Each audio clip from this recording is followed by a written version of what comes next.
Hello my dear student, मैं मुकेश आप सभी का अपना YouTube channel school study centre पर एक बार फिर से स्वागत है। तो आज हम लोग जो है ये आपका सेशन जो है ये 7वां सेशन होने वाला है धातु अधातु के बारे में। तो चलिए अपना सेशन को आगे बढ़ाते हैं। तो ध्यान दीजिएगा, यहाँ पर सबसे बड़ी जो बात है वो धातुओं की प्राप्ति। तो धातुओं की प्राप्ति हम लोग कैसे कैसे करेंगे देखते हैं। सबसे पहले आप देख रहे हैं कि खनिज, तो खनिज में बताया जा रहा है कि पृथ्वी के भूप्रपटी में प्राकृतिक रूप से उपस्थित तत्वों एवं यौगिकों को खनिज कहा जाता है।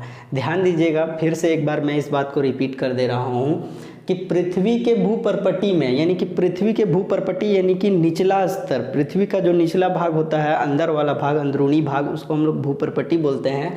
उसमें जो उपस्थित होता है कौन तत्व और यौगिक, उसको हम लोग क्या बोलेंगे? खनिज बोलेंगे। तो उम्मीद करते हैं आपको खनिज के बारे में समझ में आ गया होगा। तो चलिए अगला जो है हमारा वो है अयस्क।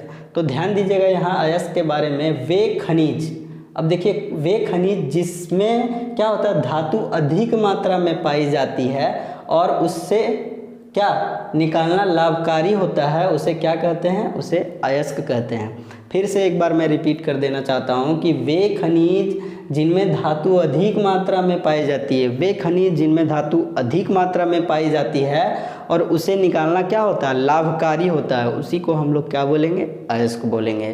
तो चलिए अगला जो है हमारा गैंग। अब देखिए पृथ्वी में खनिज जो है वो अयस्क में रेत, मिट्टी आदि जैसी कई अशुद्धियां पाई जाती है। पृथ्वी पर जो खनिज पाया जाता है उसमें पृथ्वी में जो खनिज अयस्क पाए जाते हैं उसके अंदर कई प्रकार के अशुद्धियां पाई जाती है। जैसे आपको पता होगा कि उसमें कुछ रेत पाई जाती है, मिट्टी पाए जाते हैं, वगैरह वगैरह पाए जाते हैं, और इसको हम लोग क्या बोलते हैं? अशुद्धि बोलते हैं, जिसको हम लोग क्या बोलते हैं? गैंग। ठीक है, फिर से एक बार मैं रिपीट कर देना चाहता हूँ कि पृथ्वी में खनिज अयस्कों में रेत, मिट्टी आदि जैसी कई अशुद्धियाँ पाई जाती है, उसको हम लोग क्या बोलेंगे?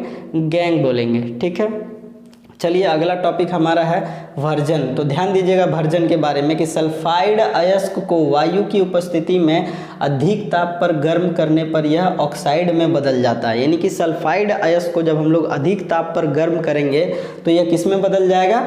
यह किस में बदल जाएगा? ध्यान दीजिए यहाँ पर लिखा है यह ऑक्साइड में बदल जाता है, और इसी प्रक्रिया को हम लोग क्या बोलते हैं? भर्जन बोलते हैं। ध्यान दीजिएगा यहाँ सल्फाइड अयस्क यानी कि Zn एक धातु है और उसमें क्या है? एक अयस्क है S सल्फाइड, यानी कि Zn जिंक सल्फाइड, इसको हम लोग पढ़ेंगे। तो सल्फाइड अयस्क को हम लोग क्या करेंगे?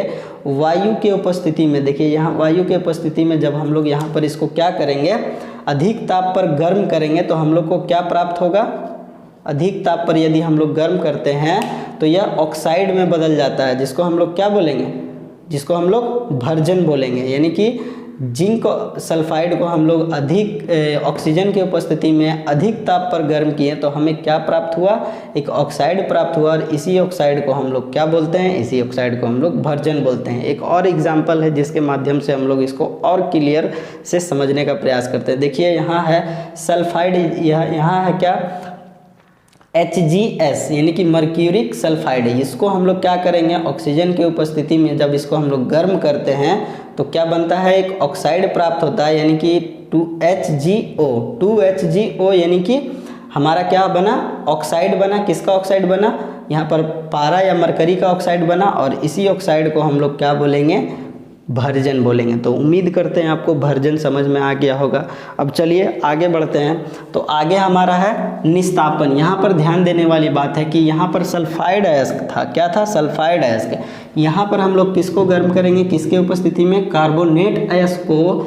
ठीक है, सीमित वायु की उपस्थिति में। यहाँ पर हम लोगों ने देखा कि क्या कर रहे थे? सल्फाइड अयस्क को वायु की उपस्थिति में अधिक ताप पर गर्म कर रहे थे, और यहाँ पर कार्बोनेट अयस्क को क्या करेंगे? एक लिमिट वायु की उपस्थिति में इसको अधिक ताप पर गर्म करते हैं तो हमें एक ऑक्साइड प्राप्त होता है, जिसको हम लोग क्या बोलते हैं? निस्तापन बोलते हैं। क्या बोलते हैं? निस्तापन बोलते हैं। ठीक है, तो यहाँ पर ध्यान दीजिएगा कि ये हमारा जिंक और उसके बाद ये कार्बोनेट, यानी कि कार्बोनेट अयस्क, ये हमारा कार्बोनेट अयस्क हो गया, जिसको वायु की उपस्थिति में क्या करेंगे? अधिक ताप पर गर्म करेंगे तो इस प्रक्रिया को हम लोग क्या बोलेंगे? निस्तापन निस्तापन बोलेंगे। ठीक है, तो उम्मीद करते हैं आपको निस्तापन के बारे में भी समझ में आ गया होगा और भर्जन के बारे में भी समझ में आ गया होगा। तो ये देखिए, ये जो निस्तापन और भर्जन जो है वो इम्पॉर्टेंट टॉपिक है आपके एग्जाम के दृष्टिकोण से, क्योंकि यहाँ डायरेक्टली कभी कभी एग्जामिनर पूछ देता है कि निस्तापन एवं भर्जन में अंतर स्पष्ट कीजिए। तो सबसे पहला आपको अंतर यही लिखना है कि सल्फाइड गैस को वायु की उपस्थिति में अधिक ताप पर गर्म करने पर इसे ऑक्साइड में बदल दिया जाता है, जिसको हम लोग क्या बोलते हैं, इसको हम लोग भर्जन बोलते हैं। और कार्बोनेट अयस्क को क्या करते हैं, सीमित वायु की उपस्थिति में जब इसको हम लोग गर्म करते हैं अधिक टेम्परेचर पर, तो हम लोग इस प्रक्रिया को क्या बोलते हैं, निस्तापन बोलते हैं। एग्जाम्पल के माध्यम से हमने इसको अच्छे से समझा। अब ध्यान दीजिएगा, धातुओं का परिष्करण। यहाँ पर ध्यान देने वाली बात है कि धातुओं से अपद्रव को हटाने के लिए सबसे अधिक उपयोगी विधि क्या है, अपघटनी परिष्करण है। ठीक है, फिर से मैं इस बात को रिपीट कर देना चाह रहा हूँ कि धातुओं से अपद्रव को, यानी कि बेकार पदार्थ, जैसे कि आपने यहाँ पर देखा बेकार पदार्थ क्या है, रेत है, मिट्टी है, यानी कि गैंग को अगर हम लोग हटाने में सबसे अधिक उपयोग जो विधि में लाते हैं वो कौन सा विधि लाते हैं, अपघटनी परिष्करण। यहाँ पर आप ध्यान दीजिएगा, ध्यान देने वाली बात है कि हम लोग एक क्या करते हैं, एक हम लोग लेते हैं अम्लीय CuSO4 का एक विलयन लेते हैं, और ये हमारा एक टैंक है जिसमें क्या करते हैं, विद्युत अपघटनी परिष्करण का प्रक्रिया करते हैं। एक हमने 2 रॉड लिया, ठीक है, और एक रॉड पर क्या कर दिए, प्लस चार्ज, और दूसरे पर माइनस चार्ज। जिस पर माइनस चार्ज आएगा उसको हम लोग कैथोड बोलेंगे, और जिस पर प्लस चार्ज आएगा उसको हम लोग एनोड बोलेंगे। तो कैथोड और एनोड में आपको अंतर समझ में आ गया होगा। तो एनोड पर क्या हो जाता है, अशुद्ध तांबा, यानी कि एनोड पर जो होता है वो अशुद्ध तांबा, जिसको हम लोग क्या बोलते हैं, एनोड पंख या फिर अपद्रव बोलते हैं। एनोड पंख या फिर अपद्रव बोलते हैं। ये डायरेक्टली आपके एग्जाम में पूछा जाता है, पूछे जाने वाले सवालों में से एक है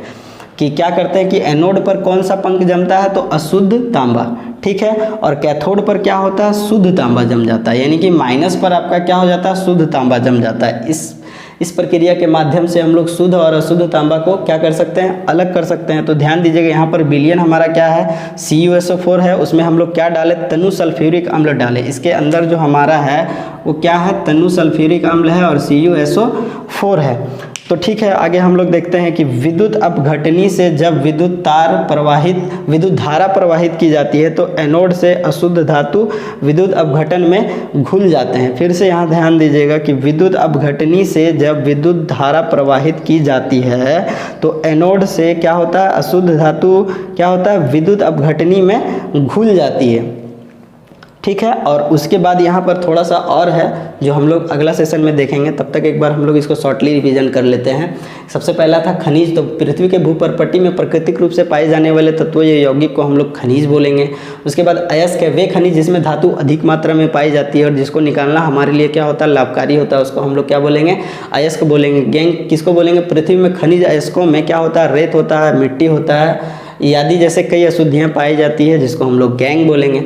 और उसके बाद भर्जन था। तो भर्जन को क्या कहते हैं, सल्फाइड अयस्क को वायु की उपस्थिति में अधिक टेम्परेचर पर जब इसको हमने गर्म किया तो एक ऑक्साइड प्राप्त हुआ, और यही ऑक्साइड को हम लोग क्या बोल रहे हैं, भर्जन बोल रहे हैं। इसके उल्टा है कि निस्तापन क्या होता है, तो निस्तापन में कार्बोनेट अयस्क को सीमित वायु की उपस्थिति में जब हम लोग इसको गर्म करेंगे तो एक ऑक्साइड प्राप्त होगा, जिसको हम लोग क्या बोलेंगे, निस्तापन बोलेंगे। तो यहाँ तक आपको क्लियर हो गया होगा। इसमें थोड़ा सा दिक्कत है तो इसको वीडियो को रिपीट कर लीजिएगा। मैं एक बार फिर से यहाँ दोहरा देना चाहता हूँ कि धातुओं का जो परिष्करण होता है उसमें क्या होता है कि धातुओं से अपद्रव यानी कि बेकार पदार्थ को हटाने के लिए सबसे अधिक उपयोगी विधि क्या होता है, अपघटनी परिष्करण होता है, जिसके माध्यम से हम लोग देखेंगे कॉपर को क्या करेंगे, कॉपर से उसके अशुद्ध पदार्थ को हम लोग अलग करेंगे। तो सबसे पहले देखिए, हमने एक क्या लिया, एक टैंक लिया, उसके अंदर क्या है, CuSO4 का एक विलयन है और उसके अंदर क्या है, एक तनु सल्फ्यूरिक अम्ल का भी एक विलयन है। तो हम लोग एक लिए एनोड जिस पर प्लस चार्ज होता है, एक कैथोड लिए जिस पर एक माइनस चार्ज होता है, और दोनों को हम लोग क्या किए, एक बैटरी के सिरे से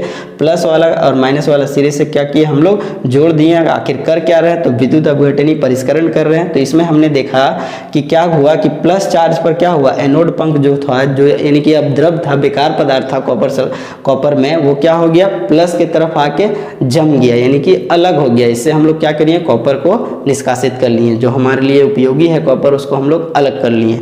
तो यहाँ पर देखिएगा एनोड पर जो है शुद्ध तांबा होता है और कैथोड पर एनोड पर जो होता है अशुद्ध तांबा और कैथोड पर होता है शुद्ध तांबा। और एक विलयन लिए CuSO4 का, जैसा कि आप यहाँ पर देख पा रहे हैं, और उसमें क्या मिलाएं, तनु सल्फ्यूरिक अम्ल मिला दिए। तो जैसे ही इसमें हम लोग क्या किए, विद्युत धारा प्रवाहित की जाती है, तो एनोड से क्या होता है, अशुद्ध धातु विद्युत अपघटनी में घुल जाता है। तो चलिए, कैसा लगा वीडियो, हम लोग आगे इसी सेशन को कंप्लीट करेंगे।